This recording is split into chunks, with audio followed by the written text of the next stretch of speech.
Hello everyone and welcome to Phoenix News Live. This is our third time doing a live show and we're having a lot of fun with these. So we're going to make this a regular thing. We're still trying to figure out the right time slot. So everyone let us know in the chat what works best for you and we're going to lock something down and we're going to go with that moving forward. We're also still getting the hang of the live stream tech, so apologies in advance if I mess anything up. I very much might. All right, so we have a few news stories that we're going to talk about today. First up, a lot of stuff coming out about Mike Johnson, the new House Speaker. That is cause for alarm. Then we are going to check in on Trump and company's latest legal news because there is always more to cover there. And finally, we are going to do a quick update on how things are going for the rest of the Republican presidential candidates. And then we're going to talk about gun control in the chat, which won't be controversial at all. So let's start with the new House Speaker, Mike Johnson. So if you don't know much about him, you are totally forgiven for that. In fact, Senator Susan Collins said she was going to have to Google him after he got elected. So she's really got her finger on the pulse. But there is some crazy stuff coming out about what he and his wife believe. And basically, they are so conservative that they are to the right of Jerry Falwell, all right? So how conservative are they? I can hear you saying it through your computer screens.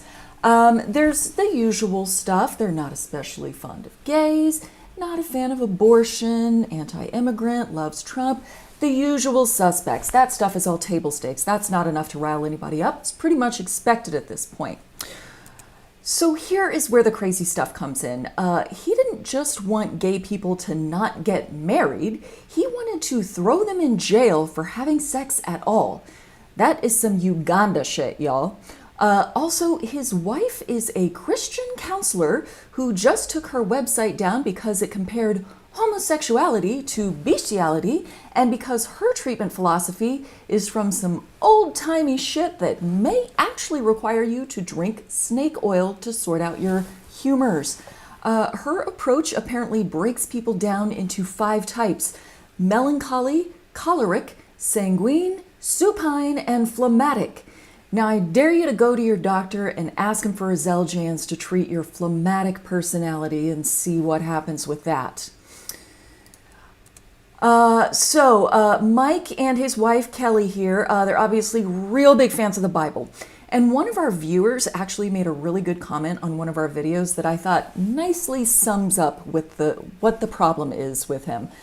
So Sam Babisky 4742 said, Mike Johnson, by his own statement, was chosen by God. He is a divine ruler, which of course gives him the authority to do whatever he wants because God wills it.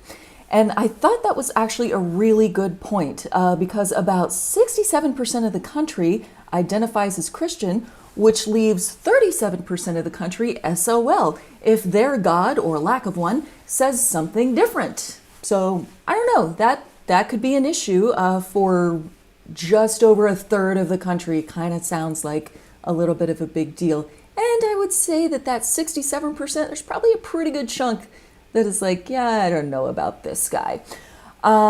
So there's this guy, and I'm about to totally jack up the pronunciation of this guy's name, and I apologize to him in advance. Mike Podorzer, I think is how you say that.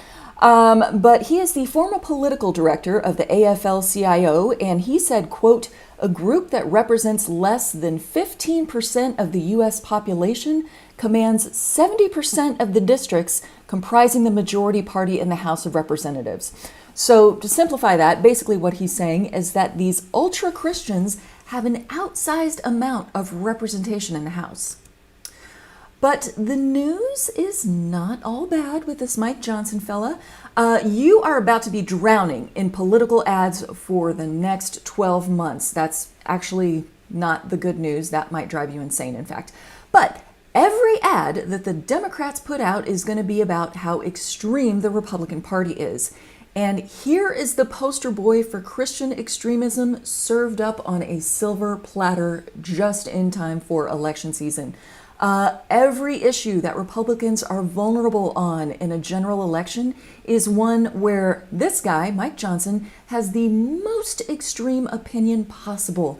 And in fact, there are even some people saying that because of this, as House Speaker, he might already be toast. And I think of everything we've been through in the past few weeks trying to select a House Speaker, and I have mixed feelings, you guys. Maybe you do too. But I can't decide which one I would prefer. On the one hand, it would be great to have a moderate speaker that's actually capable of bipartisanship and, moving things forward. I think that might be really nice. What might that look like? But on the other hand, I think if I have to report on another absolutely batshit insane House Speaker election mess, my heart just might explode from the stress. I don't know what I would do in that case. We might have to get some of that snake oil and adjust our humors, I think it's the phlegmatic personality. I don't know. What do you guys think? Should he stay in place for the next year so that he can make Republicans look bad, which would be good for Democrats? Or do you think it's better to roll the dice on another stressful speaker race? I'm going to go over to the chat. See, we got a couple people over in the chat. I want you guys to chime in. Let me know your thoughts. Do we hang on to this guy, save ourselves the trouble of a House Speaker race, or do we get rid of him? Mibbit Maker says this guy thinks that Reagan was a liberal in the 80s. Yes, that's a pretty good characterization of him. P.E. Doulis here says, hi from good old Europe. Nice to see a stream at a bit more Europe-friendly time. Oh, it's nice to have you here. Thank you for joining us from all the way over there. It is lovely to have you here.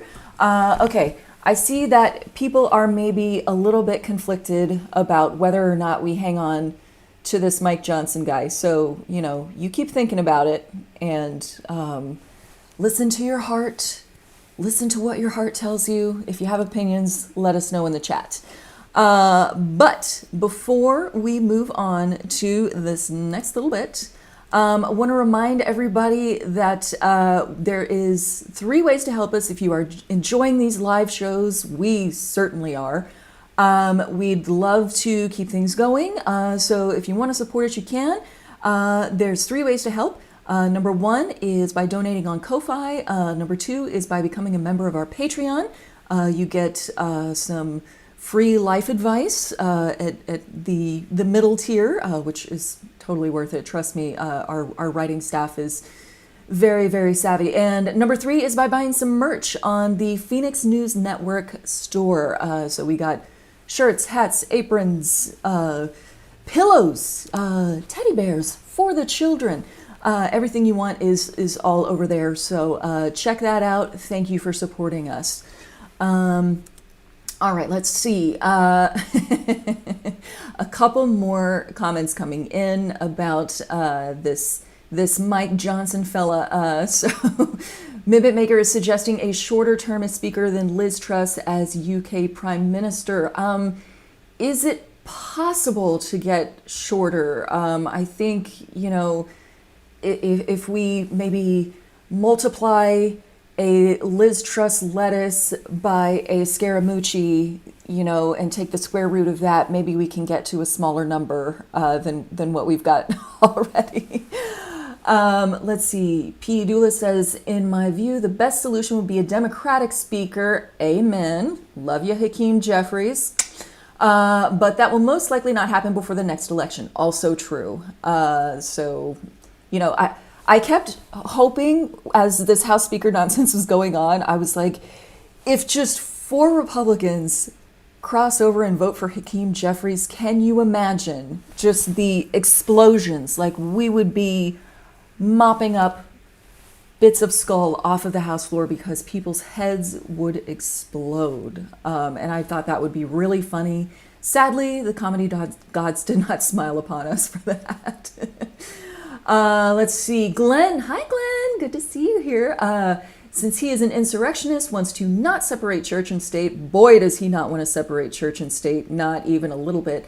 And will surely throw a monkey wrench into the government budget. Not a bad guy. Yes. I am a little worried about what happens in a couple weeks when the government almost shuts down again and we all nail bite ourselves and the stock market goes down and everybody freaks out.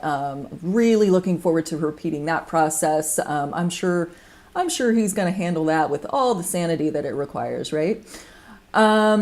Let's see. Austin says, I think he'd be down to settle this whole speaker thing Old Testament style, total Thunderdome. You know, I think that was what Jim Jordan was going for. I feel like Jim Jordan was really ready to just have a physical fight.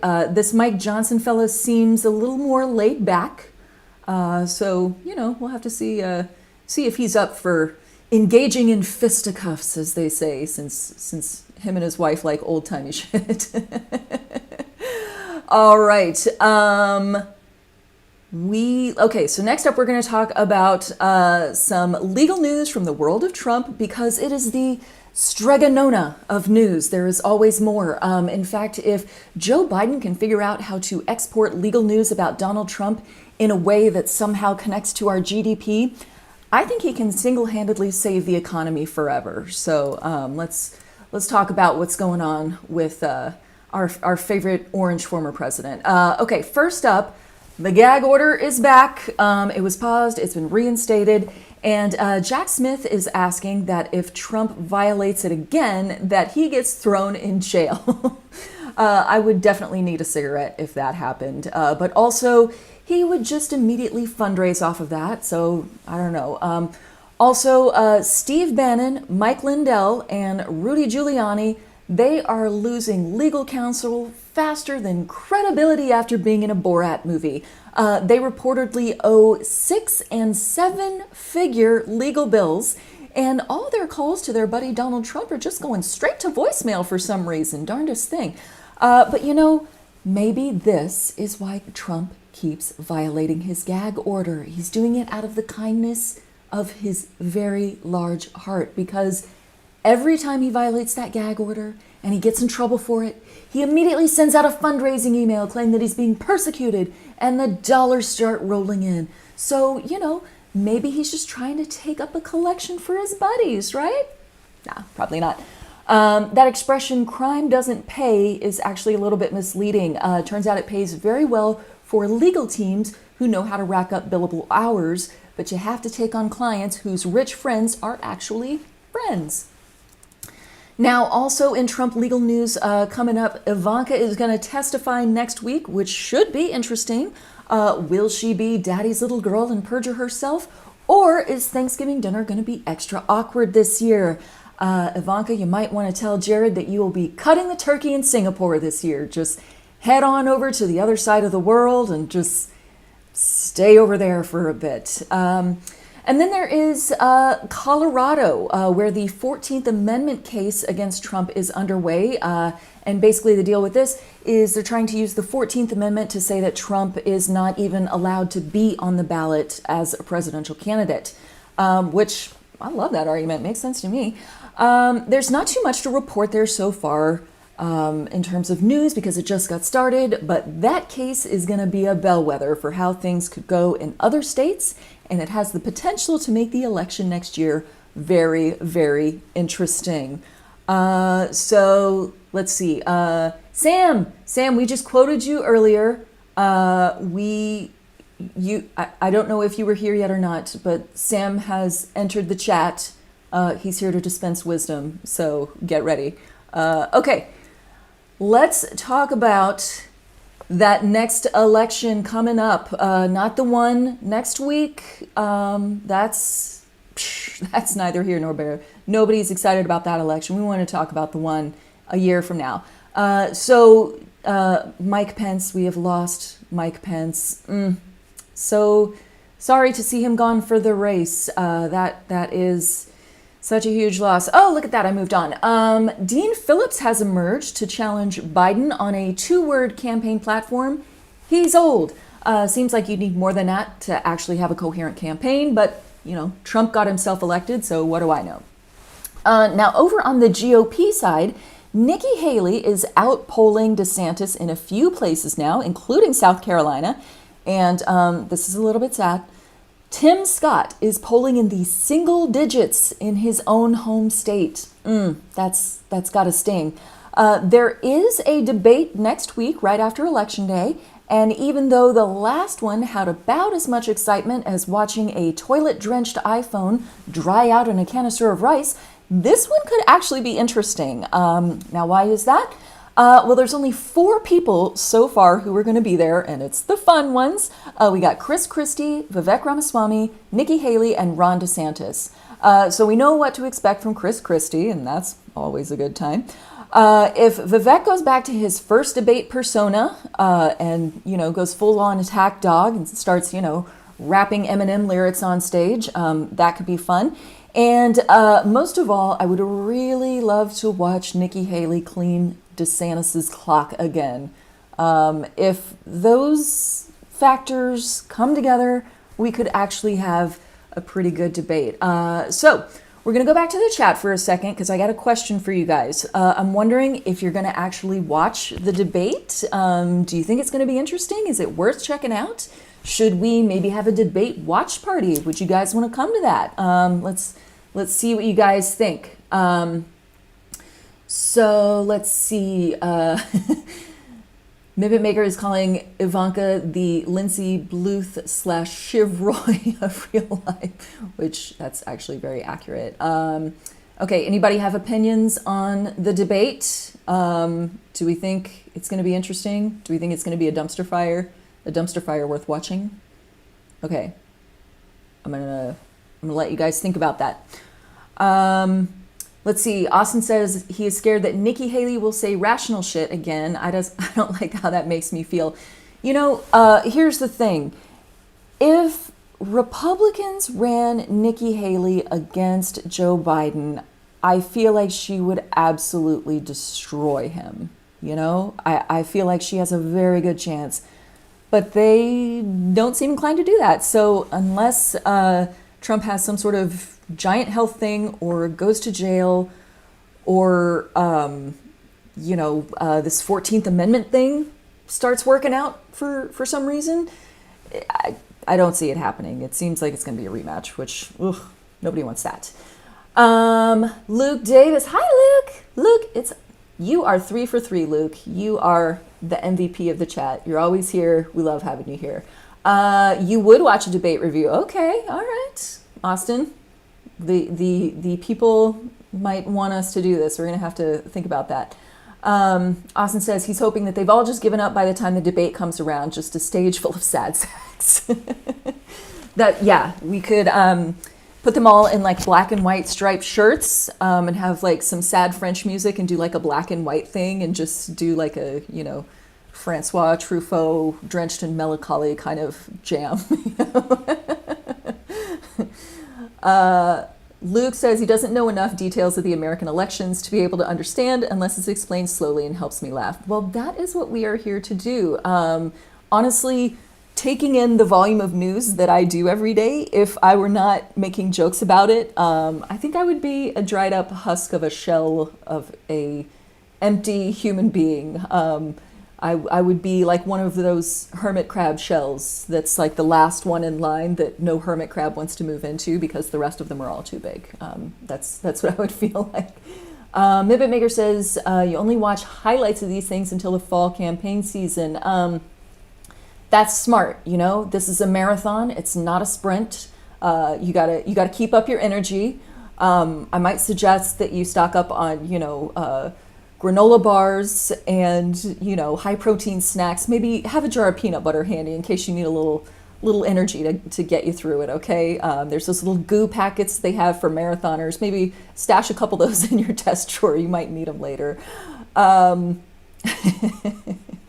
Okay, moving on. We got more ground to cover here, you guys. Let's talk about this gunman in Maine. So there were people who explicitly said, we are worried that this guy's going to freak out and do a mass shooting. That was an actual thing that people said that they were worried about. This guy was in a mental health facility for 2 weeks because he was hearing voices and he started threatening people. And I'm wondering, what does the discharge process look like for that facility? Are they just like, hey, bud, you good? Yeah, I'm good. Okay, cool. Well, the nurse is going to take you to the front desk and we'll give you a gun permit on the way out. Happy trails, and don't worry if those voices start talking again. Just pretend like you're on a talk show or something. Okay, later, Chief. Like, is that how they do it? Like, how is this guy walking around and able to get guns? You know, that's always the question. We ask that question way more often than we would like. Now, there are two schools of thought about mass shootings in this country. It's mental health or it's easy access to guns. I happen to think that both of those things are true. Obviously, if you have a mental health issue, easy access to guns is a really bad thing. But I certainly agree with Republicans that we should do more about mental health in this country.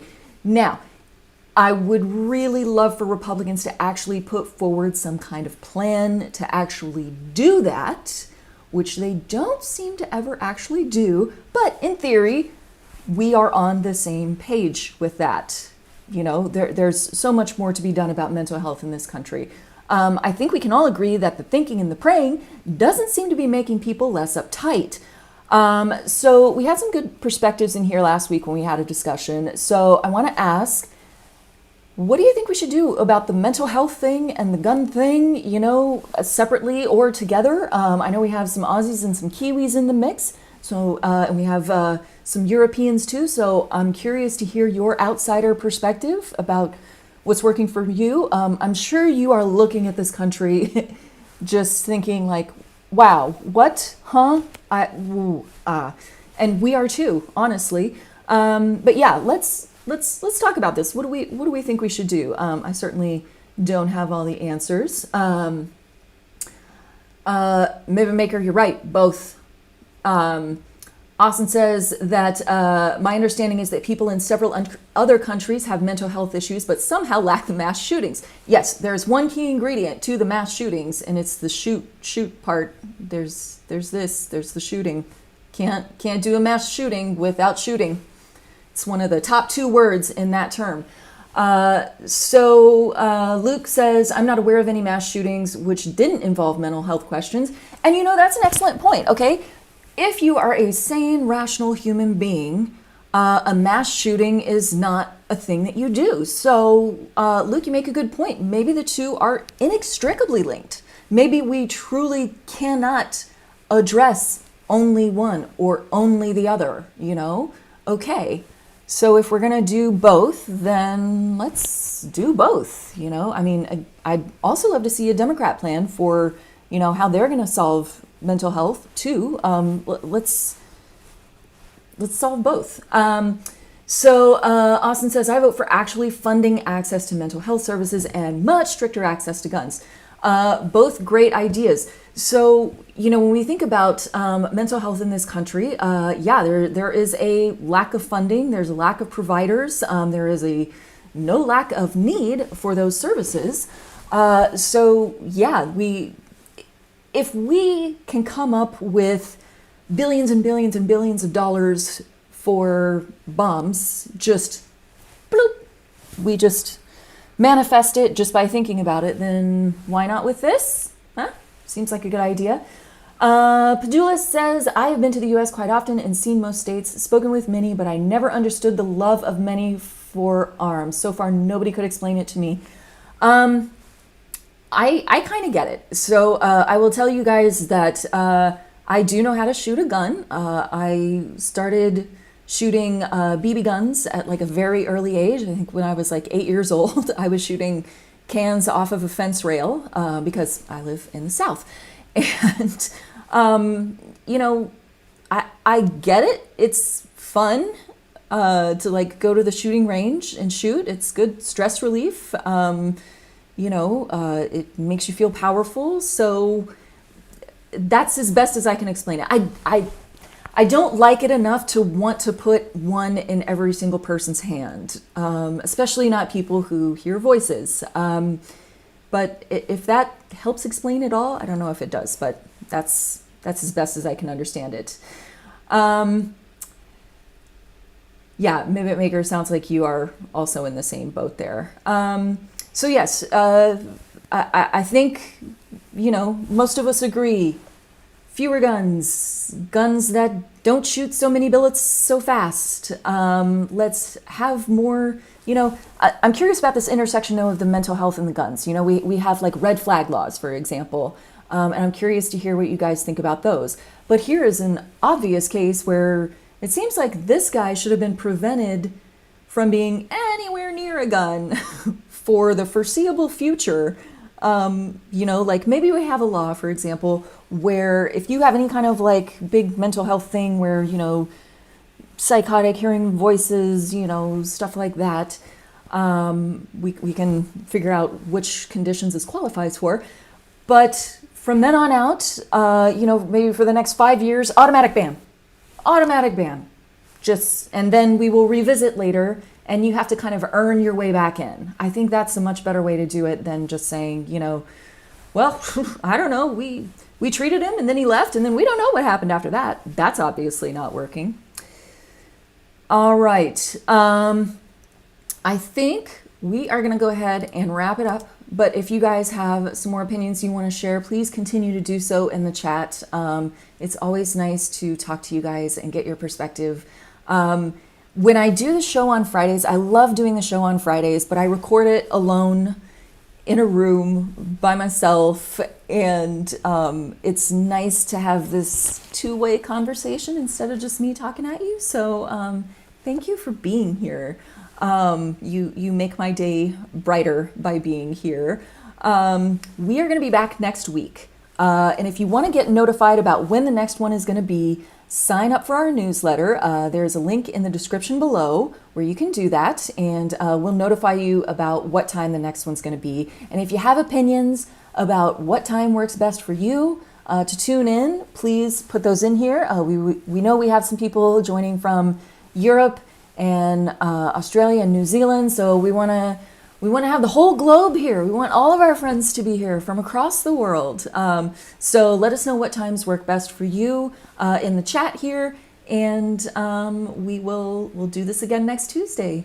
Thank you guys for watching, and we will see you next time.